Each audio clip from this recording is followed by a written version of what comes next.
나는 가끔 그녀의 생김새가 어머니와 닮았을 뿐 아니라 그녀의 삶도 어머니 삶의 연장인 것 같다는 인상을 받았다. 당구공의 움직임이 당구 치는 사람의 팔 동작의 연장선상에 있듯이 말이다. 훗날 테레자의 인생으로 변모한 그 동작은 언제 어디에서 발생했을까? 아마도 프라하의 한 장사꾼이 자기 딸, 즉 테레자의 엄마 앞에서 그녀가 아름답다고 처음으로 찬사를 늘어놓던 순간부터였을 것이다. 그때 테레자의 어머니는 서너 살쯤 되었을 테고 할아버지는 라파엘로가 그린 마리아와 그녀가 닮았다고 했다. 어머니는 이 말을 가슴 깊이 새겨두었고 훗날 중학교 수업 시간에 선생님 말은 듣지 않고 자기가 어떤 그림과 닮았을까 궁금해했다. 혼기에 이르자 그녀에게 구혼자가 9 생겼다. 모두가 그녀 주위를 동그랗게 에워싸고 무릎을 꿇었다. 그녀는 공주처럼 한가운데 앉아 누구를 고를 것인가 고민했다. 첫 번째는 가장 미남이었고, 두 번째는 가장 똑똑했고, 세 번째는 가장 부자였으며, 네 번째는 가장 운동을 잘했고, 다섯 번째는 가장 좋은 가문 출신이었고, 여섯 번째는 시를 읊었고, 일곱 번째는 전 세계를 일주했고, 여덟 번째는 바이올린을 연주했고, 아홉 번째는 가장 남성적이었다. 그런데 한결같이 같은 자세로 무릎을 꿇었고 모두 똑같이 무릎에 물집이 생겼다. 어머니는 결국 9번째 남자를 골랐는데 그가 가장 남성적이었기 때문이 아니었다. 사랑을 나누는 동안 어머니가 조심해서 해, 조심해야만 해 라고 속삭였지만 그 남자는 일부러 아무런 조치도 취하지 않았다. 어머니는 낙태 해줄 의사도 제때 찾지 못했기에 서둘러 그를 남편으로 삼아야만 했다. 그렇게 해서 테레자가 태어났다.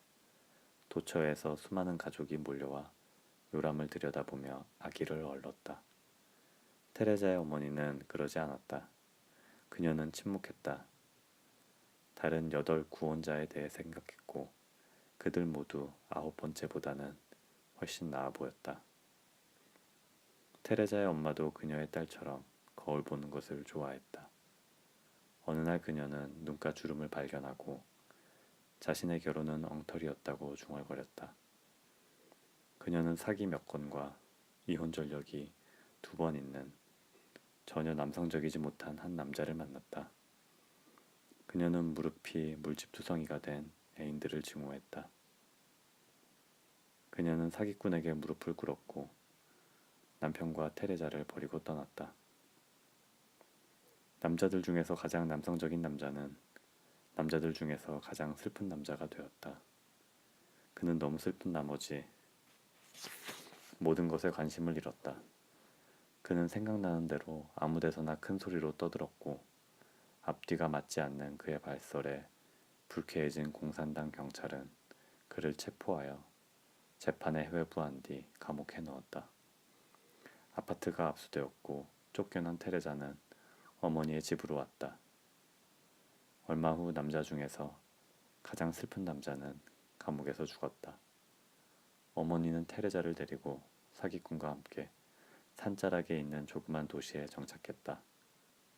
계부는 사무실 직원이었고 어머니는 상점 판매원이었다.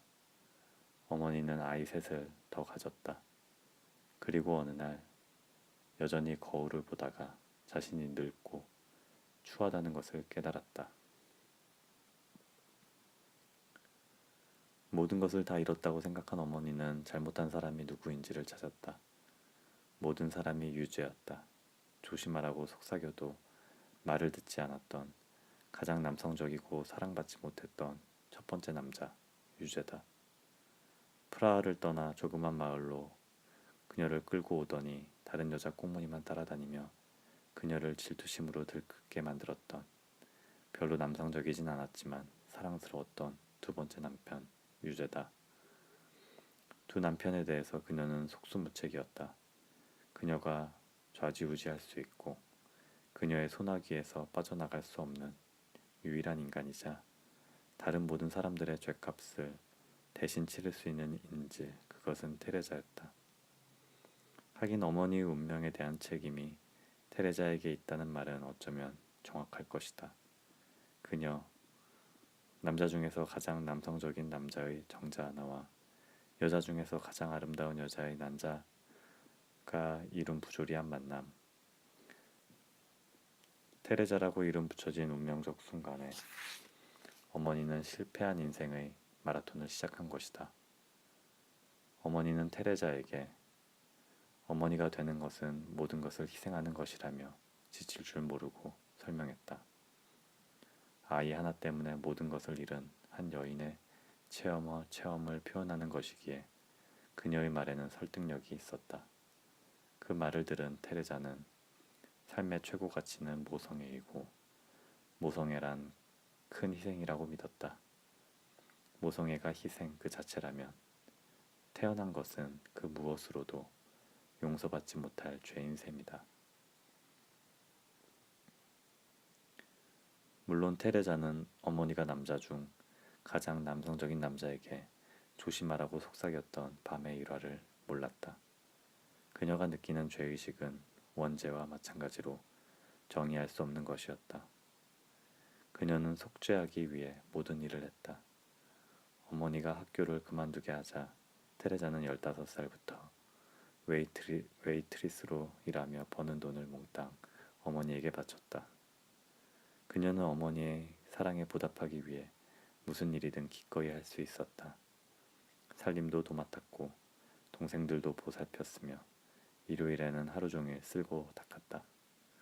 고등학교 때는 반에서 가장 뛰어난 학생이었던 그녀였으니 아쉬움이 없지 않았다. 그녀는 신분 상승을 원했지만 이 조그만 마을에서 어디로 상승한단 말인가. 빨래를 하면서도 욕조 곁에 책을 두었다. 그녀는 책장을 넘겼고 책이 물방울에 젖었다. 집에서는 수줍음이란 존재하지 않았다. 어머니는 속옷 차림으로, 때로는 브래지어를 하지 않은 채로, 때로는 여름에는 심지어 알몸으로 집안을 돌아다녔다.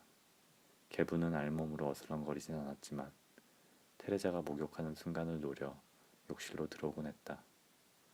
어느 날 욕실을 잠그자 이번에는 어머니가 신경질을 냈다. 니까짓 게 뭐라고? 니가 얼마나 예쁘다고? 아버지가 널 잡아먹는다디? 딸에 대한 어머니의 증오는 남편이 야기한 질투심보다 강했다. 딸의 죄는 무한하며 남편의 바람기조차도 능가했다.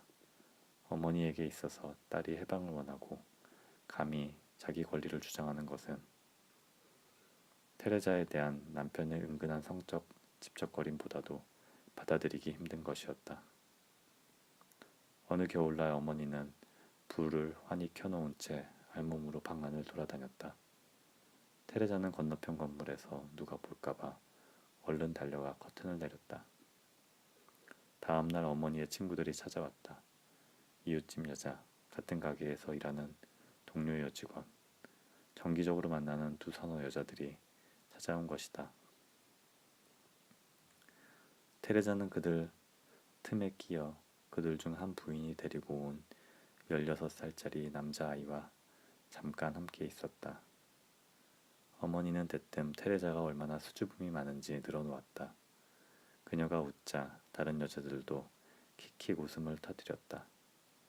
그러자 어머니가 말했다. 테레자는 인간의 몸이 오줌 싸고 방귀 낀다는 것을 인정하려 들지 않아요. 테레자가 얼굴을 붉혔지만 어머니는 말을 멈추지 않았다. 그게 뭐가 나빠? 그러더니 자신의 물음에 자기가 답하려는 듯 곧바로 요란한 방귀를 뀌었다.